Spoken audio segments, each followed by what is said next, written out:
Hari ini kita akan melanjutkan pelajaran kita dari 10 hukum. Dan kita ada di pelajaran atau kita sedang belajar hukum yang ketiga. Ya, mungkin ada yang ini bisa digabung jadi satu saja. Kasih di Mama Kura supaya Mama juga bisa mengikuti dengan baik karena tidak ikut dari awal ya, jadi bisa melihat di situ. Oke, kita perhatikan teks 10 hukum itu terdapat dalam Keluaran pasal 20 ayat 7 ya. Itu Keluaran 20 ayat 7 kita baca secara bersama-sama. Keluaran 20 ayat 7. 1, 2, 3. Jangan menyebut nama Tuhan Allahmu dengan sembarang, sebab Tuhan akan memandang bersalah orang yang menyebut namanya dengan sembarang. Nah, itulah bunyi firman Tuhan yang akan kita pelajari pada saat ini. Dan ini adalah hukum yang ketiga. Teman-teman sekalian, kita kemarin sudah belajar beberapa hal dari hukum yang ketiga ini, ya. Bahkan kita sudah menyelesaikan part yang pertama dari hukum yang ketiga dan kita ada di bagian yang kedua. Dan di bagian yang kedua ini kita sudah belajar tentang hukum ketiga ini melarang menyebut nama Tuhan dengan sembarang, ya. Dan juga kita ada melihat ada beberapa hal lagi di situ. Hukum yang ketiga ini bukan melarang kita menggunakan nama Tuhan sama sekali. Jadi jangan menganggapnya secara ekstrim seperti yang dilakukan oleh bangsa Israel pada zaman dulu. Kalau ada gunanya, apalagi kalau itu merupakan penyebutan yang memuliakan Allah, maka tentu kita boleh menyebut atau menggunakan nama Tuhan.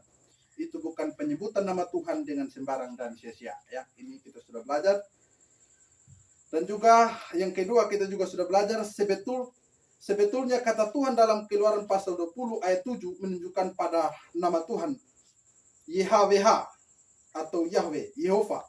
Tetapi saya berpendapat bahwa ini juga bisa diberlakukan terhadap Tuhan, Allah, Yesus Kristus, God, Lord, dan sebagainya.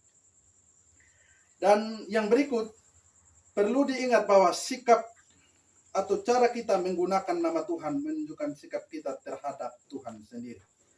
Dan juga kita melihat contoh-contoh terhadap pelanggaran terhadap hukum ini, ya. Lalu ada poin 1. Contoh-contoh yang pertama adalah mencaci maki atau menghujat nama Tuhan. Itu kita sudah pelajari. Dan yang kedua, Calvin menganggap bahwa hukum ketiga ini dilanggar pada waktu seseorang bersumpah demi nama dewa, Allah lain, atau berdoa kepada dewa atau Allah lain. Ya, semua ada ikut dengan baik. Poinnya tahu di mana? Hari ini kita ada di poin yang ketiga dari contoh pelanggaran terhadap hukum ini. Itu ada di lembaran ketiga. Lembaran ketiga, ya. Ya, betul. Ya, di poin yang ketiga. Namun sebelum kita lanjut, saya perlu ingatkan kepada kita bahwa tujuan kita belajar 10 hukum ini bukan tujuannya untuk kita mentaati dengan sempurna atau sepenuhnya, lalu kita masuk surga dengan ketaatan itu atau dengan kita melakukan 10 hukum. Tujuan kita belajar 10 hukum, ingat baik bahwa tujuannya adalah supaya kita sadar bahwa diri kita adalah orang berdosa. Ya. Tujuannya supaya kita sadar bahwa diri kita adalah orang berdosa. Jadi tujuannya bukan supaya kita masuk surga dengan perbuatan baik kita. Ya, bukan tujuannya untuk masuk surga, tetapi untuk kesadaran diri kita. Ya, diri kita bahwa kita adalah orang berdosa. Ya.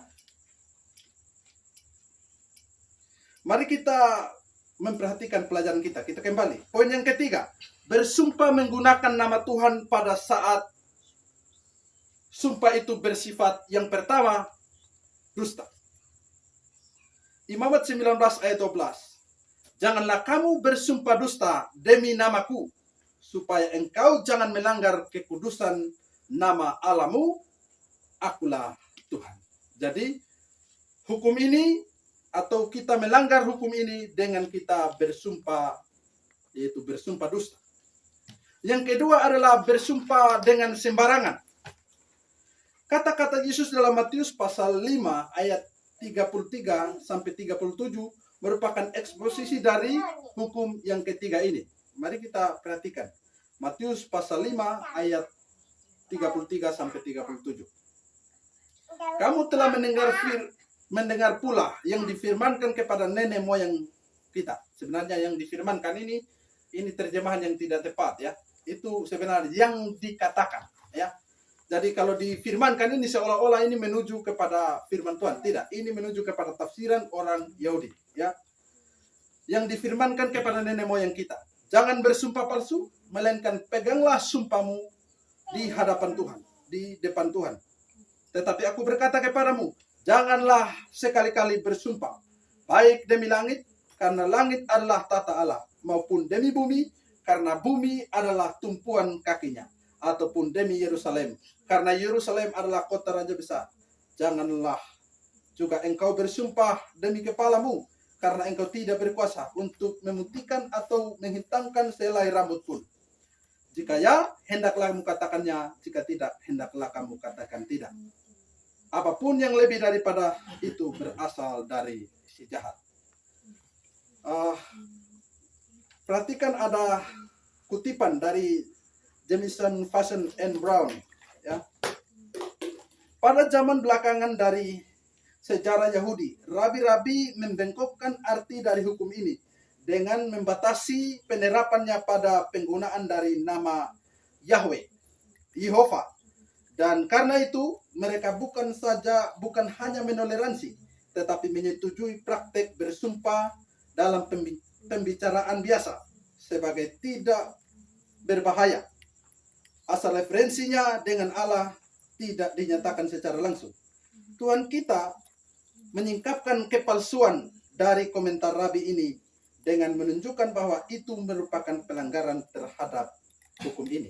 Jadi yang dilarang oleh hukum ini adalah bersumpah palsu. Ya, jadi kalau kita bersumpah dan bersumpah palsu, itu pelanggaran terhadap hukum yang ketiga ini. Tetapi mungkin dipertanyakan atau perlu kita bertanya bahwa bukankah orang Kristen tidak boleh bersumpah sama sekali? Boleh tidak orang Kristen bersumpah sebenarnya? Jawabannya sebetulnya orang Kristen bukan dilarang bersumpah secara mutlak. Ya, jadi sumpah itu bukan secara mutlak dilarang, ya. Bukan secara mutlak dilarang sumpah itu.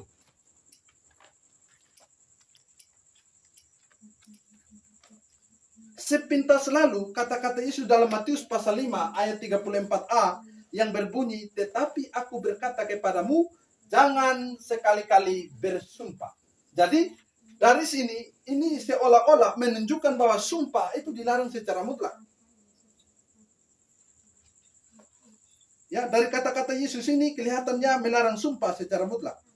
Tetapi saya berpendapat bahwa seperti pandangan Calvin dan banyak penafsir lain yang mengatakan bahwa sebetulnya ayat ini tidak bisa diartikan bahwa Yesus melarang sumpah secara mutlak. Jadi tidak mutlak orang Kristen tidak boleh bersumpah. Jadi dengan kata lain orang Kristen boleh bersumpah. Boleh bersumpah, tetapi bersumpah dalam hal apa dan dalam kondisi yang bagaimana, itu yang perlu kita perhatikan. Calvin berpendapat bahwa kata-kata Yesus dalam Matius pasal 5 ayat 34a ini tidak boleh dipisahkan dari kata-kata selanjutnya yang menunjukkan sumpah yang bagaimana yang ia maksud, yaitu sumpah demi langit, demi bumi, demi Yerusalem, dan demi kepalamu. Matius pasal 5, 34 sampai 36. Yang oleh orang-orang Yahudi dianggap remeh atau tidak berarti. Jadi yang dilarang adalah sumpah sembarangan. Orang Yahudi mengatakan sumpah itu boleh dalam pembicaraan biasa, ya.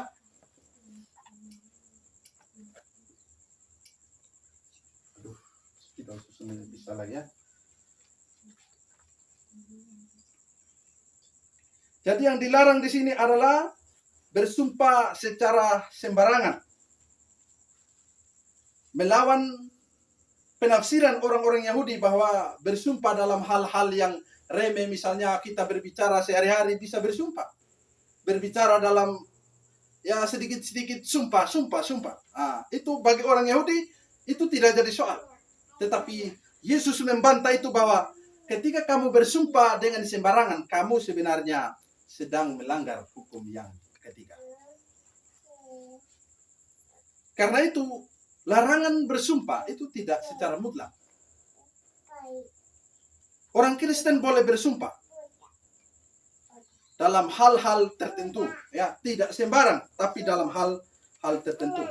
Alasan yang menunjukkan bahwa sumpah tidak mungkin dilarang secara mutlak. Yang pertama adalah Perjanjian Lama mengizinkan, bahkan mengharuskan sumpah dalam hal-hal tertentu.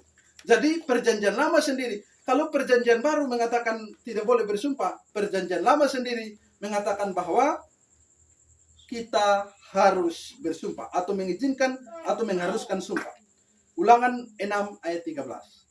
Engkau harus takut akan Tuhan Allahmu, kepada Dia harus engkau beribadah, dan demi namanya haruslah, perhatikan di situ diberikan huruf kapital sebagai penekanan, haruslah engkau bersumpah.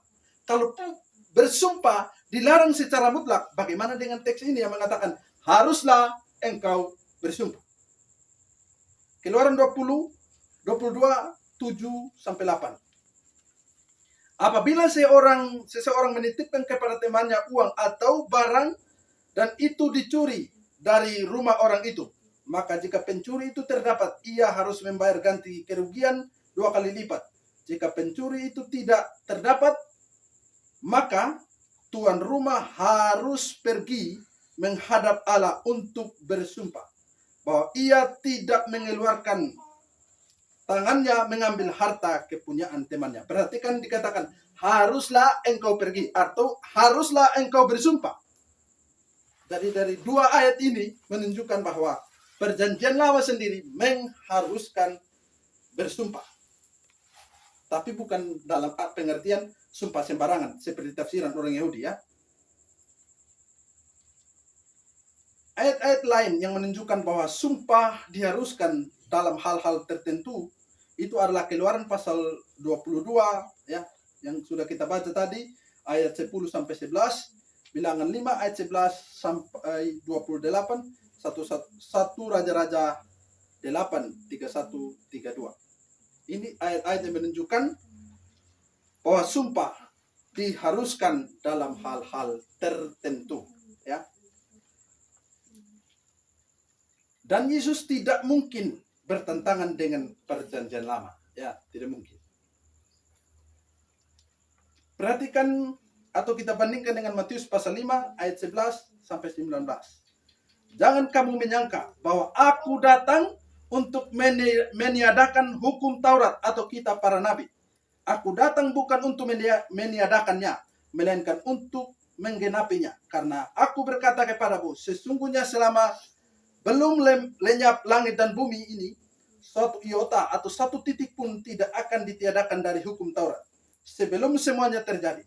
Karena itu siapa yang meniadakan salah satu perintah hukum Taurat, sekalipun yang paling kecil, dan mengajarkannya demikian kepada orang lain, ia akan menduduki tempat yang paling rendah di dalam kerajaan surga. Tetapi siapa yang melakukan dan mengajarkan segala perintah-perintah hukum Taurat, ia akan menduduki tempat yang tertinggi di dalam kerajaan surga. Perhatikan di sini, Yesus mengatakan, aku datang bukan untuk meniadakan hukum Taurat, tapi menggenapinya. Aku datang bukan untuk meniadakan. Bahkan ada orang lebih cinta Perjanjian Baru daripada Perjanjian Lama. Itu salah sebenarnya. Perjanjian Lama dan Perjanjian Baru sama-sama firman Tuhan. Karena itu tidak boleh kita berat sebelah. Ya, tidak boleh. Karena Yesus bukan meniadakan hukum Taurat. atau kitab para nabi. Karena itu, ketika perjanjian lama mengatakan haruslah kamu bersumpah di dalam perjanjian baru, atau kata-kata Yesus dalam Matius pasal 5 tadi, itu tidak bisa ditafsirkan bahwa kita dilarang bersumpah secara mutlak, karena perjanjian lama sendiri mengharuskan sumpah. Yesaya 45 ayat 23. Alasan berikut. Demi aku sendiri, aku telah bersumpah, dari mulutku telah keluar kebenaran. Suatu firman yang tidak dapat ditarik kembali. Dan semua orang akan bertekuk lutut di hadapanku. Dan akan bersumpah setia dalam segala bahasa. Perhatikan di sini, akan bersumpah setia. Jadi lagi-lagi teks ini menunjukkan bahwa sumpah bisa atau boleh dilakukan di dalam hal-hal tertentu. Ayat ini menunjukkan bahwa sumpah seseorang demi nama Tuhan menunjukkan pengakuannya terhadap Allah yang benar. Alasan yang berikut, pada waktu Yesus diadili oleh Sanhedrin dan ia disuruh berbicara di bawah sumpah, ia bukannya menegur mereka yang menyuruhnya bersumpah, tetapi sebaliknya ia menjawab, padahal tadinya ia tidak mau berbicara. Ya, jadi waktu Yesus di hadapan Sanhedrin, waktu dia dihadapkan mau disidang, mari kita perhatikan Matius pasal 26, 63 ayat sampai 64. Tetapi Tuhan Yesus tetap diam. Lalu kata imam besar itu kepadanya, demi Allah yang hidup, katakanlah kepada kami, apakah engkau Mesias, anak Allah, atau tidak? Jawab Yesus, engkau telah mengatakannya. Akan tetapi aku berkata kepadamu, mulai sekarang kamu akan melihat Anak Manusia duduk di sebelah kanan yang Maha Kuasa dan datang di atas awan di langit. Perhatikan di sini, ketika imam besar mengatakan demi Allah yang hidup, ini sumpah. Jadi tidak selalu harus ditulis secara eksplisit di situ sumpah, begitu baru bunyinya bahwa itu sumpah, tidak. Demi Allah yang hidup, ini sumpah. Katakanlah kepada kami. Kalau sumpah dilarang secara mutlak, harusnya di sini Yesus menegur mereka yang mengatakan itu. Tetapi di sini malah Yesus menyetujuinya dengan mengatakan, engkau sendiri telah mengatakannya. Catatan, kata-kata engkau sendiri mengatakannya artinya ya, atau seperti yang engkau katakan. Alasan berikut, bukan hanya dalam perjanjian lama, tetapi dalam perjanjian baru juga ada ayat yang kelihatannya mengizinkan sumpah. Kelihatannya mengizinkan sumpah. Ibrani pasal 6 ayat 13 sampai 17. Coba satu orang baca untuk kita. Ibrani 6 13 sampai 17. Sebab ketika Allah memberikan janjinya kepada Abraham, ia bersumpah demi dirinya sendiri, karena tidak ada orang yang lebih tinggi daripadanya. Katanya, sesungguhnya aku akan memberkati engkau berlimpah-limpah dan akan membuat engkau sangat banyak. Abraham menanti dengan sabar, dan dengan demikian ia memperoleh apa yang dijanjikan kepadanya. Sebab manusia bersumpah demi orang yang lebih tinggi, dan sumpah itu menjadi satu pengokohan baginya yang mengakhiri segala bantahan. Karena itu, untuk lebih meyakinkan mereka yang berhak menerima janji itu akan kepastian putusannya, Allah telah mengikat dirinya dengan sumpah. Perhatikan ayat 16. Sebab manusia bersumpah demi orang yang lebih tinggi, dan sumpah itu menjadi suatu pengokohan baginya yang mengakhiri segala bantahan. Jadi di sini kelihatannya atau di sini sepertinya diizinkan dalam perjanjian baru ada teks yang mengizinkan sumpah, yaitu Ibrani pasal 6. Alasan yang berikut masih dari lagi-lagi dari perjanjian baru, dalam Wahyu pasal 10 ayat 5 sampai 6, di mana di sana malaikat bersumpah. Wahyu 10 ayat 5 sampai 6. Satu orang baca. Dan malaikat yang kulihat berdiri di atas laut dan di atas bumi, mengangkat tangan kanannya ke langit, dan ia bersumpah demi Dia yang hidup sampai selama-lamanya, yang telah menciptakan langit dan segala isinya, dan bumi dan segala isinya, dan laut dan segala isinya. Katanya, tidak akan ada penundaan lagi.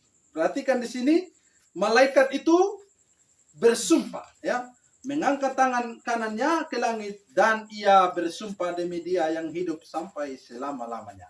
Kalau sumpah dilarang secara mutlak atau sumpah tidak diperbolehkan secara mutlak, di sini malaikat bersumpah. Dan juga orang Kristen yang paling sering bersumpah di dalam Perjanjian Baru itu adalah Paulus, ya. Karena itu alasan kita yang berikut adalah Paulus sering bersumpah. Dalam Roma pasal 1 ayat 9, karena Allah yang kulayani dengan segenap hatiku dalam pemberitaan Injil anaknya adalah saksiku bahwa dalam doaku aku selalu mengingat kamu. Berarti kan adalah saksiku. Ini adalah sebuah sumpah. Roma pasal 9 ayat 1. Aku mengatakan kebenaran dalam Kristus. Aku tidak berdusta. Suara hatiku turut bersaksi dalam Roh Kudus. Jadi ini adalah sumpah lagi-lagi yang diucapkan oleh Paulus. 1 Korintus 15 ayat 31. Saudara-saudara, tiap-tiap hari aku berhadapan dengan bahaya maut. Demi kebanggaanku, aku akan kamu dalam Kristus Yesus, Tuhan kita.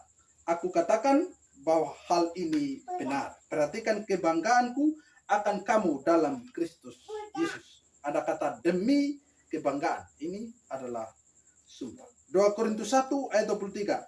Tetapi aku memanggil Allah sebagai saksiku. Ia mengenal aku, bahwa sebabnya aku tidak datang ke Korintus ialah untuk menyayangkan kamu. Galatia 1 ayat 20. Di hadapan Allah ku tegaskan, apa yang kutuliskan kepada kamu ini benar, aku tidak berdusta. Filipi 1 ayat 8. Sebab Allah adalah saksiku betapa aku dengan kasih mesra Kristus Yesus merindukan kamu sekalian.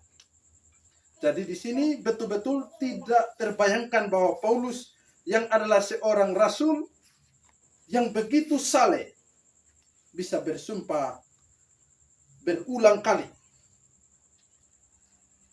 Kalau sumpah dilarang secara mutlak, maka di sini Paulus adalah rasul yang paling berdosa, dalam pengertian bahwa dia sudah bertobat, tetapi dia adalah orang yang paling banyak bersumpah, dan itu tidak mungkin.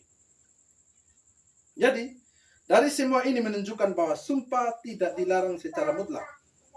Dalam pengadilan atau di dalam hal-hal yang penting lainnya, kita boleh bersumpah. Jadi, kalau orang Kristen mau jabat jadi bupati atau mau jabat jadi kepala desa, disumpah pakai Alkitab tidak apa-apa.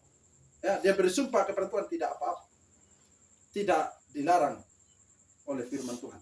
Jadi sumpah dalam hal-hal tertentu boleh, tapi jangan bersumpah sembarangan. Jadi yang dilarang bersumpah secara sembarangan. Tetapi kalau bersumpah dalam hal-hal penting, itu tidak dilarang oleh firman Tuhan. Atau firman Tuhan mengizinkan orang bersumpah. Calvin bahkan mengatakan bahwa bersumpah bukan hanya boleh, tetapi itu bahkan merupakan suatu pengakuan bahwa Allah itu lebih tinggi dari kita, dan dengan demikian merupakan suatu penghormatan terhadap Allah. Jadi bersumpah demi Allah dalam hal-hal tertentu itu merupakan pujian atau penghormatan kepada Allah yang maha tinggi. Jadi kalau dalam hal-hal tertentu boleh bersumpah, dan dalam hal-hal penting, dan dengan bersumpah itu dia menghormati Allah.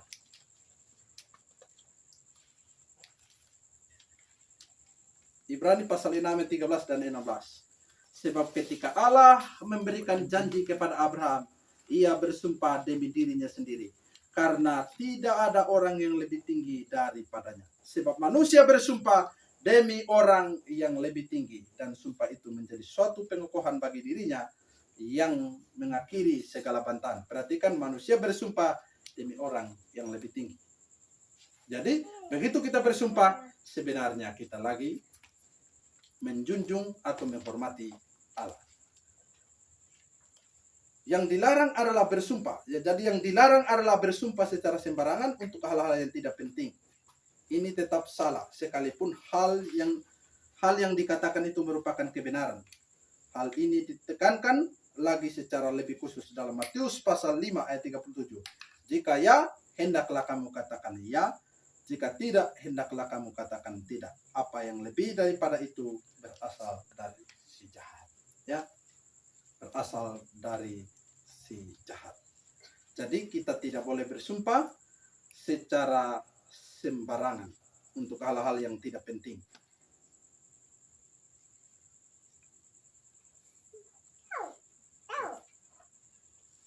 Paham sampai di sini? Jadi hukum ketiga, melarang bersumpah secara sembarangan. Ini orang ini kan kadang-kadang kalau ada urusan tanah begini nih, ini sumpah dong banyak keluar. Ini sumpah yang tidak resmi dong kasih keluar. Dan itu sumpah demi dong pun dewa sendiri. Ini melanggar hukum yang ketiga ini. Ya. Bahkan orang Kristen juga yang bersumpah dengan menyebut nama Allah lain. Ini jelas adalah pelanggaran terhadap hukum yang ketiga. Itu orang Kristen yang tidak belajar firman Tuhan tetapi melanggar firman Tuhan. Ya. Karena itu silakan bersumpah dalam hal-hal tertentu, hal-hal penting. Tapi jangan dalam hal-hal sehari-hari. Kelereng hilang sakit harus bersumpah. Itu sering boleh itu. Ya. Kelereng hilang bersumpah. Uang 1.000 hilang bersumpah. Ya boleh bersumpah kalau gara-gara uang 1.000 kamu mau dibunuh. Boleh bersumpah, silakan bersumpah. Tapi kalau orang hanya bilang, lu yang ambil uang, sumpah beta soalnya ambil, sumpah. Demi Allah beta soalnya ambil. Nah, itu pelanggaran, ya, tidak boleh.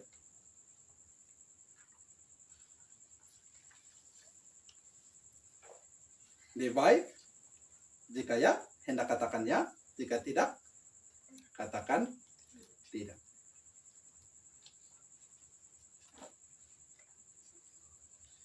Yang keempat,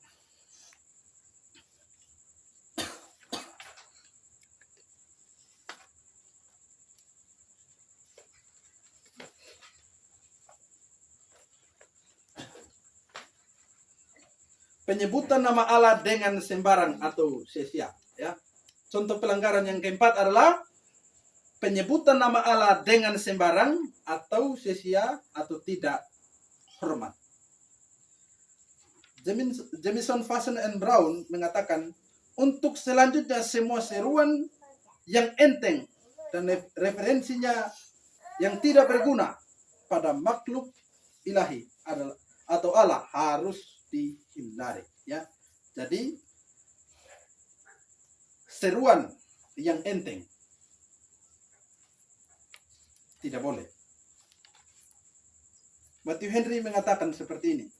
Ketika menggunakan nama Allah dengan sia-sia, dengan menggunakan nama Allah dengan enteng dan dengan sembarangan, dan tanpa hormat apapun pada arti atau pengertiannya yang dahsyat, penyekuleran atau sikap tidak hormat terhadap bentuk-bentuk kebaktian dilarang, sama seperti penyekuleran atau sikap tidak terhormat terhadap bentuk-bentuk sumpah, seperti juga penyekuleran atau dari hal-hal itu dengan nama Allah menyatakan dirinya sendiri, firman-Nya atau apapun lembaga-lembaganya. Pada waktu mereka diubah menjadi guna-guna dan mantra atau menjadi lelucon dan olok-olokan, maka nama Allah digunakan dengan sia-sia. Ya, main gila, omong-omong nama Tuhan. Ya, Tuhan Yesus. Lagi duduk cerita ketawa-ketawa, aduh Tuhan Yesus, aduh Yesus. Itu jelas adalah pelanggaran terhadap hukum yang ketiga. Lagi kebanyakan ya teman-teman kalau lagi ketawa, aduh Yesus dipukul. Apa kaitannya Yesus dengan dipukul saya? Sama dengan itu menyebut nama Tuhan dengan sia-sia, bukan dengan sia-sia, itu juga dengan tidak ada hormat sama sekali kepada Tuhan. Coba kita jalan-jalan, ada bupati lalu kita pukul, bapak, kita omong jabatan saya kotong setengah mati, apalagi omong orang punama orang lain dengar. Kotong lagi main gila tak pakai orang lain punama, itu saja sudah orang itu seperti tidak terhormat. Kita tidak menghormati orang itu. Nah, bagaimana dengan Allah? Jangan pikir waktu saudara omong Yesus, Tuhan Yesus tidak dengar, ada omong begitu. Jangan pikir, kok dia sudah ada di sini saja. Lalu pikir dia sudah ada di situ.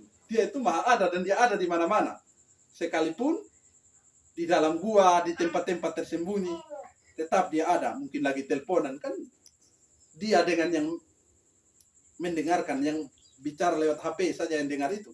Tapi Tuhan ada di situ. Mungkin kita berpikir, saya sendiri, saya tidak apa-apa. Teman-teman tidak ada. Memang kami tidak tahu kalau waktu saudara buat begitu, tidak tahu. Tapi Tuhan ada di situ. Karena itu, jangan menggunakan nama Tuhan untuk hal-hal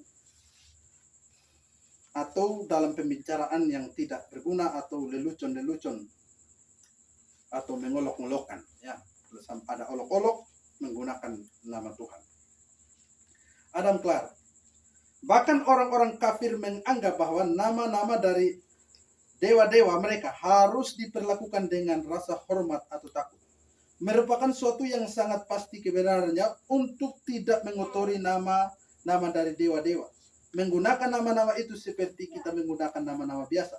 Tetapi untuk menjaga dengan kemurnian dan kekudusan segala sesuatu yang merupakan milik dari dewa-dewa itu. Perhatikan di sini, dewa-dewa saja itu tidak boleh omongnya namanya sembarangan. Ya, tidak boleh omong sembarangan. Itu orang-orang kafir yang memperlakukan dewa mereka, mereka tidak akan omong secara sembarangan dewa mereka. Membicarakan nama-nama dewa mereka dalam hal-hal yang lucu atau lagi guyonan atau lagi main gila. Tidak diperbolehkan. Apalagi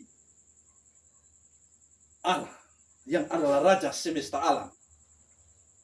Ya, yang adalah raja semesta alam. Kalau orang kafir itu saja memperlakukan yang Allah dalam tanda petik ya, Allah mereka dengan hormat, apalagi kita terhadap Allah yang adalah pencipta semesta dan saya dan saudara.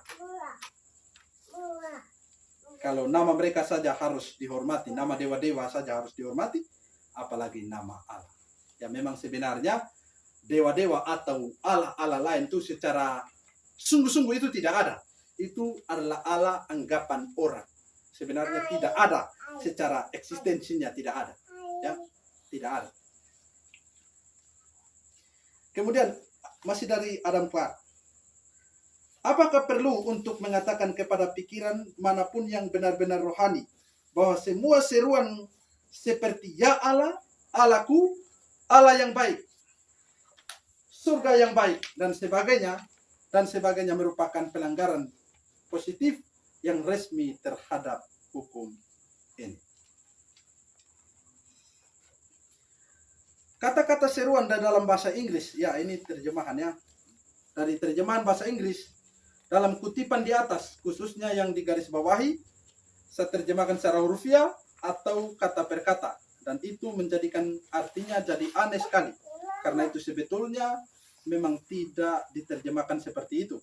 Tapi terjemahannya memang tidak ada. Kecuali kalau sekedar terjemahan astaga. Tetapi kalau diterjemahkan seperti itu, maka tidak ada kesan pelanggaran terhadap hukum yang ketiga. Jadi perhatikan kata-kata Adam Clark di sini dikatakan bahwa apakah perlu untuk mengatakan kepada pikiran manapun yang benar rohani bahwa semua seruan ya Allahku, Allah yang baik, surga yang baik dan sebagainya merupakan pelanggaran positif yang resmi terhadap hukum yang ketiga. Dari Biblical Illustrator mengatakan seperti ini. Kita harus membuang kebiasaan menggunakan nama yang kudus di dalam pembicaraan biasa, di mana penggunaannya tidak mempunyai sifat agamawi. Kita tidak boleh menyebut seseorang atau sesuatu yang malang atau sial atau buruk dan menyedihkan sebagai ditinggalkan oleh Allah, atau menyebut sesuatu hadiah sebagai dikirimkan oleh Allah. Jika dalam menggunakan sebutan-sebutan itu kita tidak bermaksud untuk menggunakan arti mereka sepenuhnya, dan karena itu tidak mempunyai sikap dari pikiran yang benar untuk pengucapannya. Ya, maksudnya seperti ini. Ya.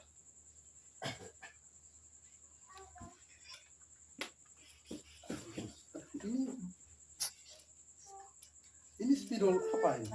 Permanen. Ya, maksudnya seperti ini.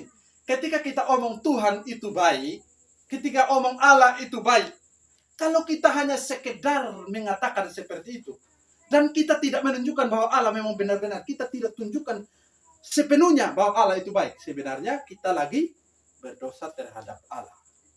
Misalnya kita mendapatkan sesuatu, lalu bilang, terima kasih ini Tuhan yang kirimkan. Sebenarnya waktu kita omong Tuhan yang kirimkan, seolah-olah kita lagi menyebut Tuhan. Tetapi kalau kita tidak menggunakan kata itu dengan tertuju kepada Tuhan yang sebenar-benarnya, itu merupakan pelanggaran terhadap hukum yang ketiga. Karena itu dengan mengatakan menerima sesuatu, puji Tuhan. Kalau saudara benar-benar tidak dengan sungguh-sungguh mengatakan memuji Tuhan, waktu saudara omong dengan puji Tuhan, sebenarnya saudara lagi berdosa dalam hal itu. Misalnya lagi ketik SMS, apa kabar? Puji Tuhan, baik. Waktu omong puji Tuhan, apakah memang benar tertuju kepada Tuhan? Harus dipikirkan itu. Waktu bilang puji Tuhan baik, harusnya memang kita lagi memuji Tuhan karena Tuhan baik, makanya kita keadaannya baik. Tetapi kalau kita hanya omong bilang puji Tuhan baik, waktu ada teman, hei apa kabar? Puji Tuhan baik kakak.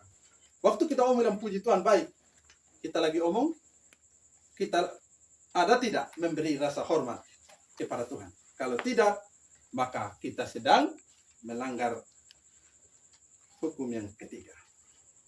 Calvin, orang-orang tidak boleh membawa-bawa namanya dalam hal-hal yang kecil atau remeh, seperti dalam lelucon atau ejekan atau cemooh tentang dia, yang tidak bisa dilakukan tanpa menghina dan mencemarkannya. Jadi perhatikan di sini, Calvin mengatakan kita tidak boleh membawa namanya untuk hal-hal lelucon, ejekan, cemooh. Apalagi orang Islam yang sering bikin Yesus ada di tiang jemuran, lagi tergantung tapi tidak pakai celana, pakai kolor, tidak takut masuk angin. Ada begitu tuh. Sampai saya lihat videonya, lalu mereka bilang, itu ada lagunya. Lalu bilang, tergantung di tiang jemuran, pakai kolor, nggak takut masuk angin loh. Ini penghinaan sebenarnya. Ya, penghinaan yang dilakukan atau pelanggaran terhadap hukum ini juga karena menggunakan nama Tuhan untuk sebuah ejekan, ya, untuk sebuah ejekan. Atau bisa juga kita mengejek orang. Sebenarnya orang itu peminum mabuk sampai apa, hamba Tuhan yang luar biasa lewat. Waktu kita omong begitu sebenarnya kita lagi menggunakan nama Tuhan secara sembarangan karena kita bilang hamba Tuhan. Sedangkan dia baru pulang, ada miring-miring di jalan, ada khotbah keliling di jalan, padahal khotbahnya ya itu bahasa-bahasa yang tidak benar begitu, omong-omong kotor situ. Lalu kita bilang hamba Tuhan lewat. Nah, omong bilang pendeta lewat, tapi tujuan kita menghina dia, sebenarnya itu sudah menyebut nama Tuhan dengan sembarang. Karena pendeta itu jabatan bagi seorang pendeta. Kalau pengertiannya bahwa dia adalah hamba Tuhan, pendeta dalam pengertian adalah hamba Tuhan, kita melanggar hukum yang ketiga, yaitu menyebut nama Tuhan dengan sembarangan. Tapi kalau pendeta dalam pengertian orang-orang yang lain yang tidak mengenal bahwa pendeta itu adalah hamba Tuhan, tidak menjadi soal. Tetapi kalau kita tahu bahwa pendeta itu adalah hamba Tuhan, dan kita bilang, Pak Pendeta lewat. Tapi waktu kita omong begitu, apakah dengan rasa hormat kepada Tuhan atau tidak? Jelas itu adalah pelanggaran jika tidak. Lalu kemudian misalnya ya, kita menggunakan nama Tuhan dalam lelucon atau ejekan atau cemooh tentang dia. Misalnya pertama, seruan-seruan kebiasaan menggunakan nama Tuhan seperti Masya Allah, aduh Allah, ya Tuhan, oh Allah, dan sebagainya, yang sangat sering dilakukan bahkan juga oleh orang-orang Kristen, juga merupakan pelanggaran terhadap hukum ketiga ini. Lihat sesuatu, ya Allah,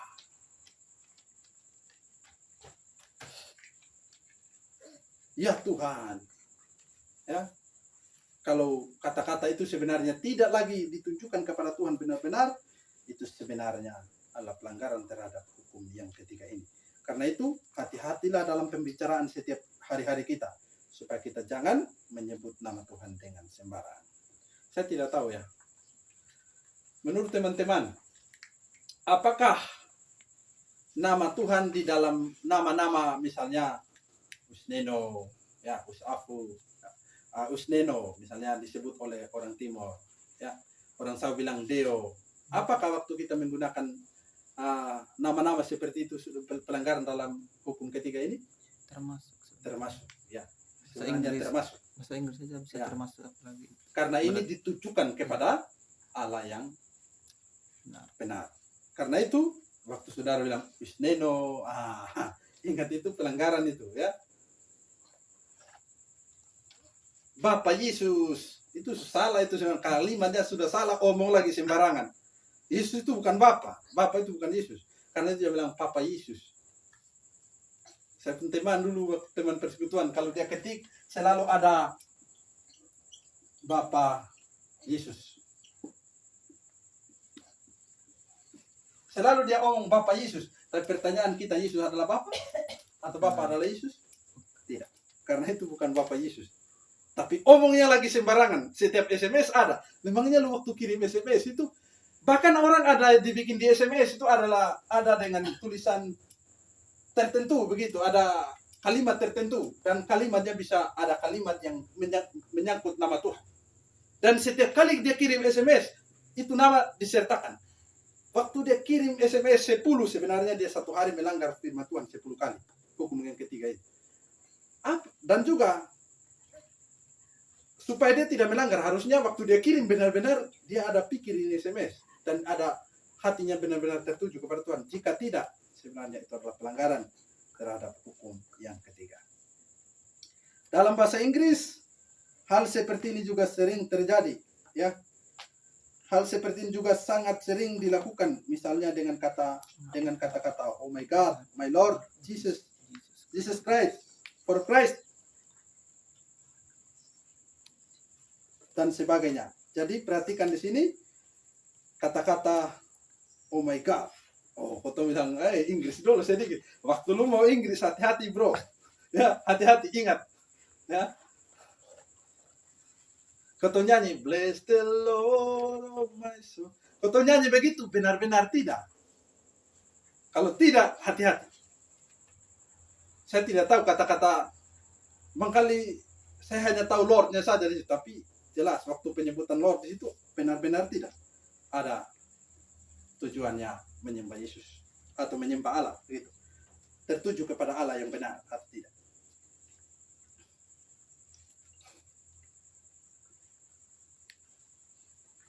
Mengatakan insya Allah, jika Allah menghendaki, sebetulnya bukan dosa asal kita betul-betul memaksudkan hal itu. Tetapi kalau kita mengucapkannya hanya sebagai basa-basi, maka itu juga termasuk menyebut nama Allah dengan sia-sia. Ya, waktu potong pelayanan itu kan biasanya ada orang yang alergi sekali ya. Mudah-mudahan pelayanan berhasil. Orang kan ada yang sensitif sekali. Jangan mengandalkan kekuatan. Kalau Tuhan menghendaki. Waktu lu ngomong begitu, apakah lu memang benar ada omong kepada Tuhan? Ada rasa memang benar-benar omong itu tertuju kepada Tuhan atau tidak? Jadi jika Tuhan menghendaki, kalau kita membicarakan hal itu dengan tidak tertuju kepada Tuhan, jelas bahwa itu adalah pelanggaran terhadap hukum ketiga.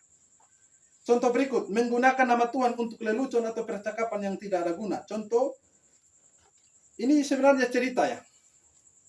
Cerita di sebuah gereja. Ada sebuah gereja yang mengeluarkan warta gerejanya berisikan lelucon yang berjudul Kuda Kristen. Kuda Kristen. Ceritanya adalah sebagai berikut. Ada sebuah gereja yang mempunyai seekor kuda. Dan kuda ini adalah kuda Kristen. Kuda itu disebut kuda Kristen karena ia dilatih untuk berjalan kalau mendengar kata puji Tuhan. Dan berhenti kalau ia mendengar kata haleluya.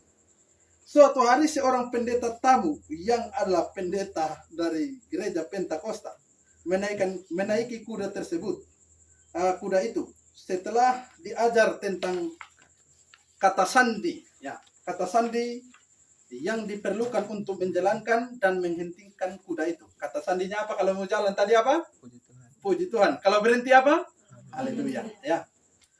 Setelah dia belajar itu, dia lalu berkata puji Tuhan. Dia naik ke atas kuda dan lalu berkata puji Tuhan. Dan kuda itu mulai berjalan. Ia berkata lagi, puji Tuhan. Oh, kudanya berjalan. Berkali-kali dan kuda itu berlari makin lama makin cepat. Tiba-tiba pendeta itu melihat bahwa di depannya ada sebuah sungai. Ia menjadi panik sehingga dia lupa kata sandi untuk menghentikan kudanya. Oh, bahaya ini ya. Kudanya pakai kata sandi ini. Ia lalu memejamkan matanya dan berdoa. Tuhan tolong hentikan kuda ini. Haleluya. Amin. Kuda itu mendengar kata-kata haleluya dalam doa pendeta itu dan berhenti persis di tepi sungai. Pendeta itu membuka matanya dan melihat kuda itu berhenti persis di tepi sungai. Dan ia lalu berseru, puji Tuhan. Akhirnya mereka masuk sama. Mereka masuk sama-sama. Ya, dia tujuannya puji Tuhan selamat, tapi kata sandi untuk kudanya ini. Akhirnya mereka masuk Sungai. sama-sama, ya, masuk sama-sama kuda bersama pendetanya. Puji Tuhan buyar ke dalam air. Boleh jadi cerita, boleh ini cerita sangat lucu ya, tetapi apa manfaatnya? Sedikit pun tidak ada. Dan karena itu ini termasuk cerita yang menggunakan nama Allah secara sembarangan. Karena itu jangan menceritakan cerita-cerita seperti ini, kecuali kalau saudara sedang mengajar tentang hukum yang ketiga. Jadi kalau mengajar hukum yang ketiga boleh. Kalau lagi cerita, jangan. Ini tidak boleh digunakan di cerita. Kalau digunakan di cerita tidak lagi membahas hukum yang ketiga, sebenarnya saudara berdosa. Karena itu jangan hafal itu cerita. Kalau tidak untuk mengajar 10 hukum yang ketiga, ya. Beta lihat pasti ada yang nanti orang hafal nama ini mau cerita. Ini sebenarnya merencanakan pelanggaran terhadap hukum yang ketiga. Kecuali memang kita lagi berbicara tentang pelanggaran terhadap hukum ketiga, boleh dipakai. Yang berikut, mengatakan haleluya puji Tuhan sekedar sebagai suatu kebiasaan sehingga hanya keluar dari mulut. Tetapi hatinya betul-betul memuji Tuhan, tanpa hatinya betul-betul memuji Tuhan. Jadi kita omong puji Tuhan, haleluya, tapi kita tidak sungguh-sungguh omong kepada Tuhan. Kita tidak sungguh-sungguh mengatakan hal itu. Yang hati-hati ya, yang sering kata haleluya, haleluya, haleluya, haleluya, haleluya. Ada di satu gereja lagi lalu jemaatnya sambar bilang haleluya. Lalu dia angkat lagi haleluya, lalu jemaatnya angkat sampai berkali-kali itu. Ya, ada. Pendetanya pakai kacamata lagi ya. Kacamata Ray-Ban. Dan omong haleluya, haleluya, haleluya. Persoalannya omong haleluya itu tidak salah di situ, tapi apakah benar bahwa kau sedang mengajak orang puji Tuhan atau tidak? Kalau tidak, pelanggaran terhadap hukum yang ketiga ini. Saya menambahkan poin yang kelima bagi kita, nanti poin keenam dan seterusnya kita lanjutkan di minggu depan. Berbakti atau beribadah pasti ada penyebutan nama Tuhan di dalamnya secara tidak serius atau tidak hormat. Waktu kita beribadah lalu lagi kita menyanyi, bilang tadi lagu-lagunya apa? Lagu pertama tadi apa? Kau hiasi kehidupan.